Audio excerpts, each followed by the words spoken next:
सुस्वागतम सुस्वागतम. संस्थानिकेतन आयोजित संस्थानिकेतन एक परिपूर्ण शाळा या शाळेच्या वार्षिक दिवसन्मानाच्या निमित्ताने उपस्थित आजच्या कार्यक्रमाचे मुख्य अतिथी आदरणीय राजेश पंडित. गोदावरी स्वच्छ असावी, सुंदर असावी आणि निसर्गाशी माणसाला नातं जोडलं जावं यासाठी गेल्या अनेक वर्षापासून ते काम करतात. त्यांच्या समवेत आपले पालकप्रतिनिधी सौ रुपालीताई पाटील व श्री सचिन पाटील हे उपस्थित आहेत. तसेच शाळेय व्यवस्थापनाचे सर्व आमचे सहकारी पालक आणि विद्यार्थी मित्रांनो, आपणा सर्वांचं आम्ही शाळेच्या वतीने या ठिकाणी सहर्ष स्वागत करत आहोत. आजच्या कार्यक्रमाची सुरुवात आपण दीपप्रज्वलनाने करणार आहोत. कारण भारतीय संस्कृतीमध्ये दिव्याचं जे महत्त्व आहे की ते अंधाराकडून प्रकाशाकडे घेऊन जाणारा हा प्रकाश आपल्या सर्वांच्या आयुष्यामध्ये पसरला पाहिजे, यासाठी मी सर्व मान्यवरांना विनंती करतो की त्यांनी दीपप्रज्वलन करावं.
आलेल्या पाहुण्यांचे आपण स्वागत करूया.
या दुकानाच्या कार्यक्रमाची काही सुरुवात केली.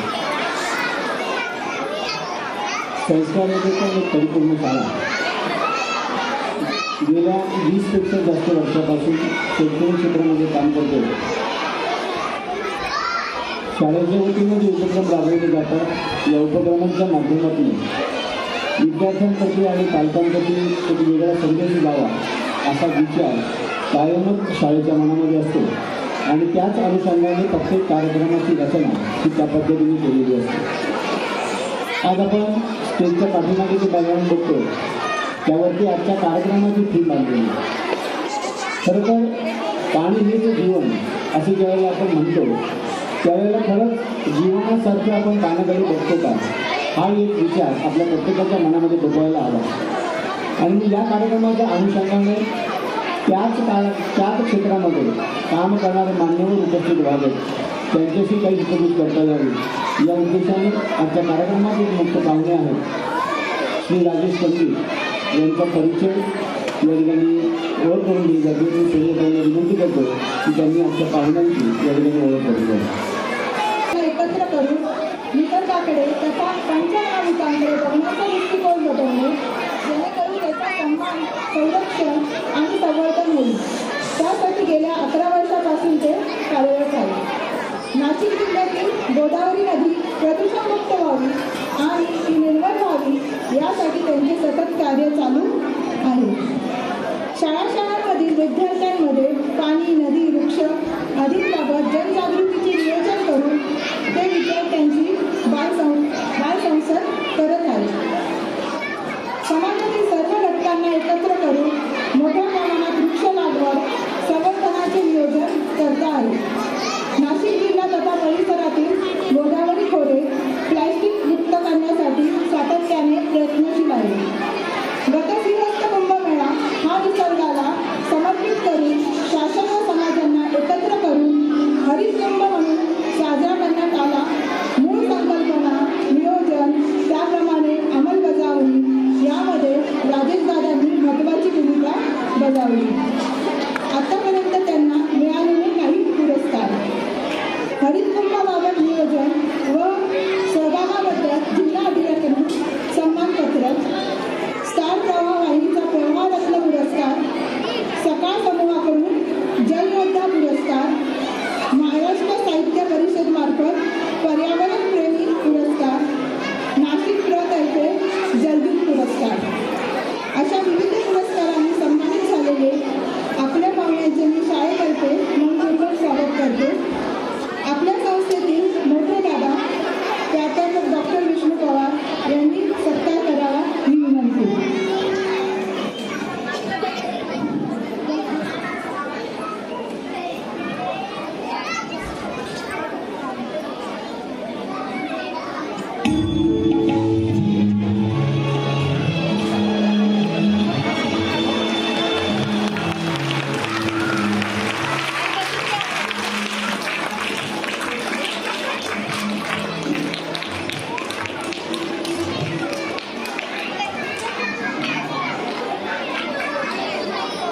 आपल्या शाळेमध्ये सर किंवा मॅडम हे शब्द न वापरता ताई आणि दादा आपण म्हणत असतो, कारण आपण सगळे एकाच कुटुंबातले आहोत असं आपण सांगत असतो. म्हणून काही ठिकाणी सर न म्हणता राजेश दादा असा उल्लेख केला तुमचा.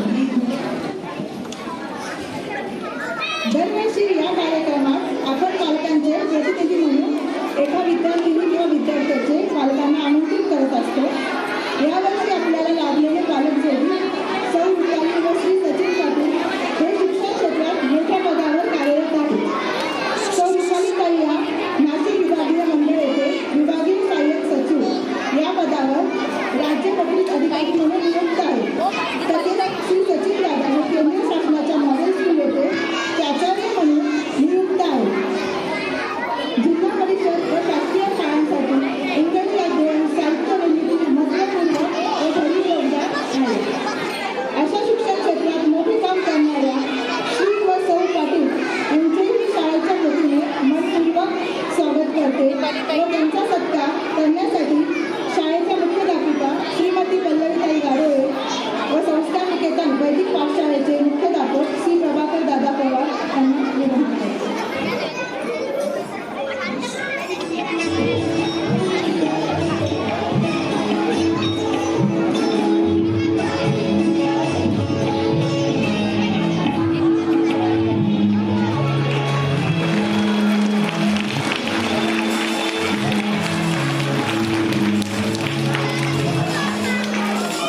ब्रह्म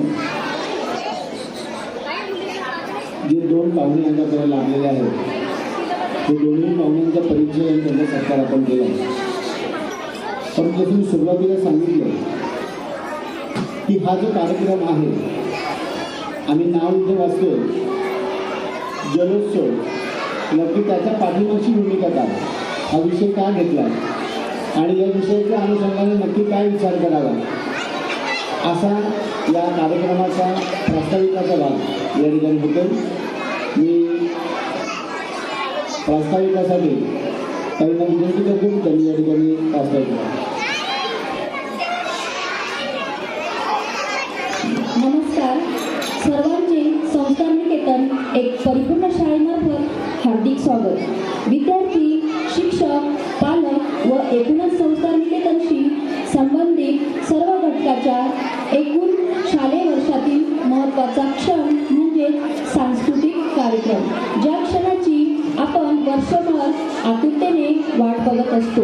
तो आनंदाचा सोहळा साजरा करण्यासाठी, त्या क्षणाचा आनंद घेण्यासाठी आज सर्वजण या ठिकाणी एकत्र जमलो आहोत.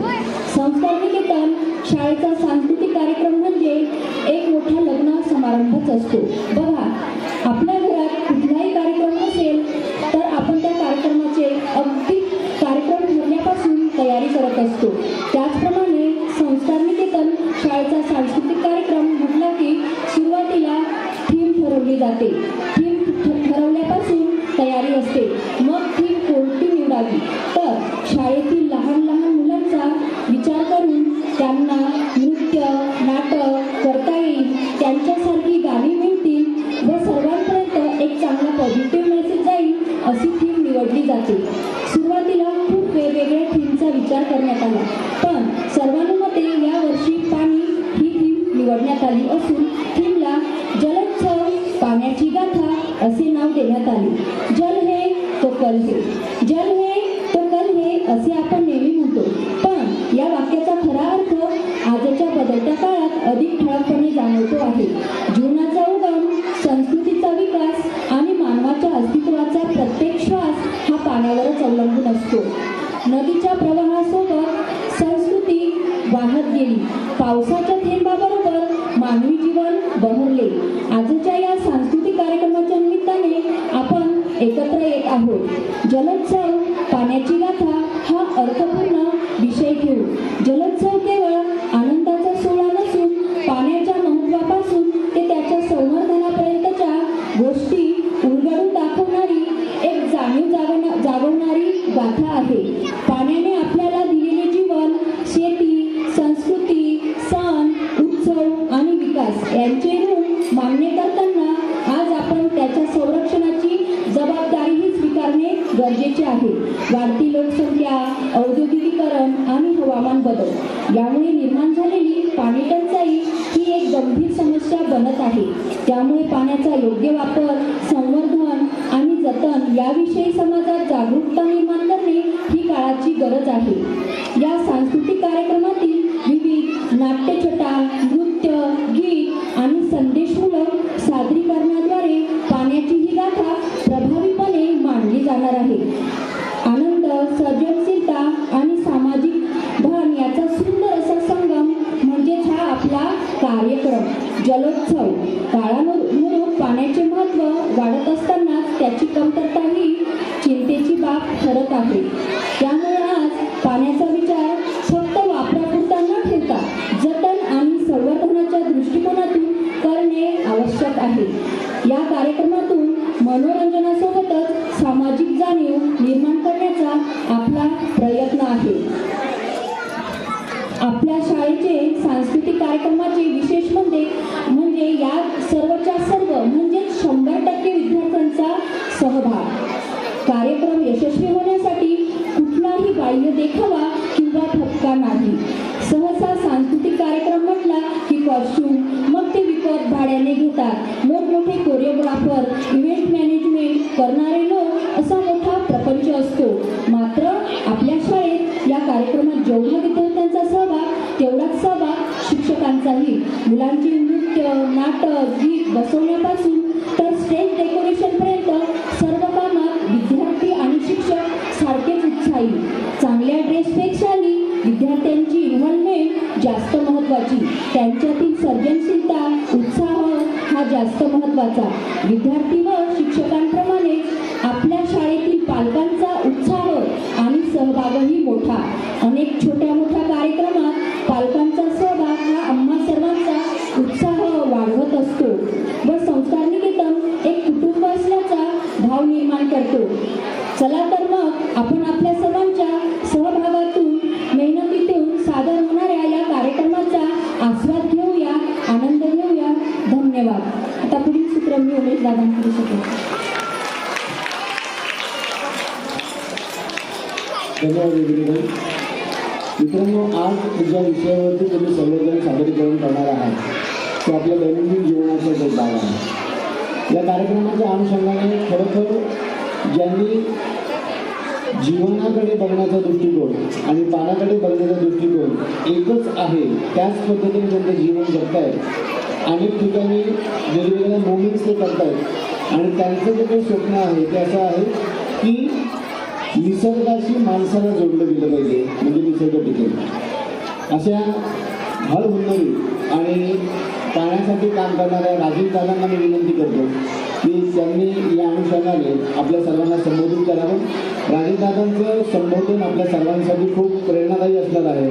त्यामुळे सगळ्यांनी शांतता ठेवून त्याचं शांततापूर्वक त्याचं आपण श्रवण करायचं आहे आणि त्या अनुषंगी ज्या गोष्टी आहेत त्या नोंद करून घेतल्या तरी चालेल. मी राजेंद्रांना विनंती करतो की त्यांनी आपल्या सर्वांना संबोधित करावं.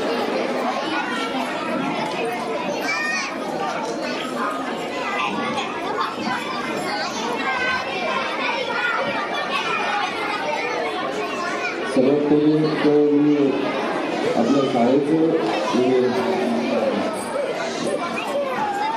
संस्कार निकेतन शाळेचं खरं तर मी थँक्यू म्हणायला पाहिजे की त्यांनी मला इथे बोलवलं आणि एवढ्या बच्ची कंपनी सगळे जे जल उत्सव करतायत ते जल उत्सवात सहभागी होण्याची संधी दिली.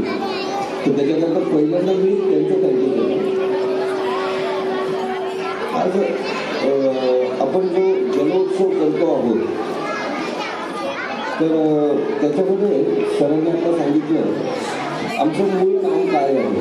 आमचं मूळ काम जे आहे ते निसर्गाशी जे आपलं नातं होतं ते जे तुटलं तर ते परत रिकनेक्टिंग मदत मिळते. हा साधारणतः एक आमचा थीम आहे. पूर्वीच्या काळी कसं होतं की आपण एक संस्कार होते आपल्यावरती, आपण या पंचमहाभूतांचा रिस्पेक्ट करायचो.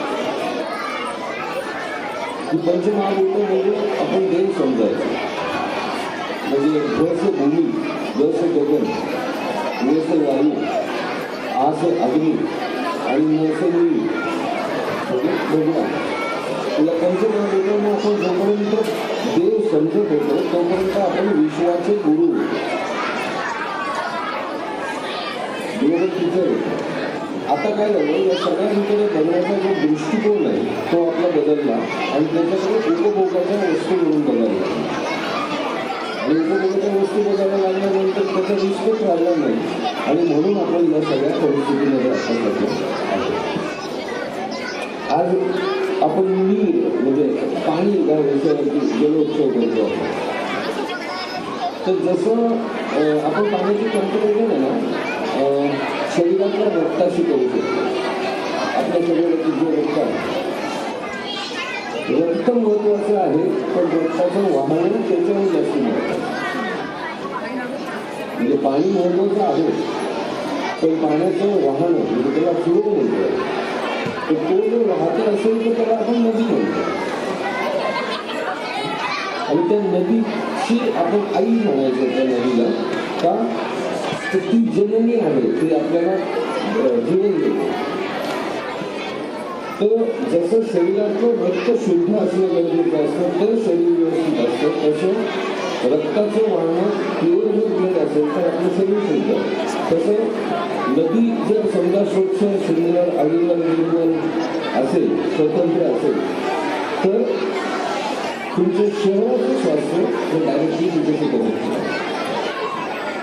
त्याचे सायकोलॉजी वगैरे सगळ्या गोष्टी आहेत पण ज्यांची कंपनीची बोलणार ना ते फक्त तेवढीच कंपॅरिझन करतो शुद्ध असणं गरजेचं असतं तसं आपल्या शहराची तब्येत चांगली राहण्यासाठी नदीचं स्वच्छ असणं खूप गरजेचं असतं.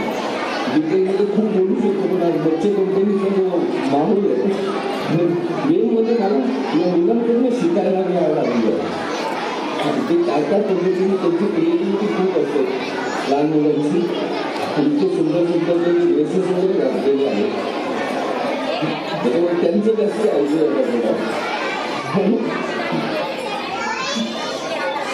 ते ऐकण्याचं मला सुखूच नाही आहे. त्यांचं ऐकून त्यांच्याकडनं बरंच काही शिकूया आपण. आणि त्याच्यानंतर म्हणजे मी शाळेत येईल आणि लहान मुलांमध्ये आपण एन्जॉय करू. आज यांच्याकडनं एनर्जी घेऊन मला पाहिजे आपण मला बोलू शकतो.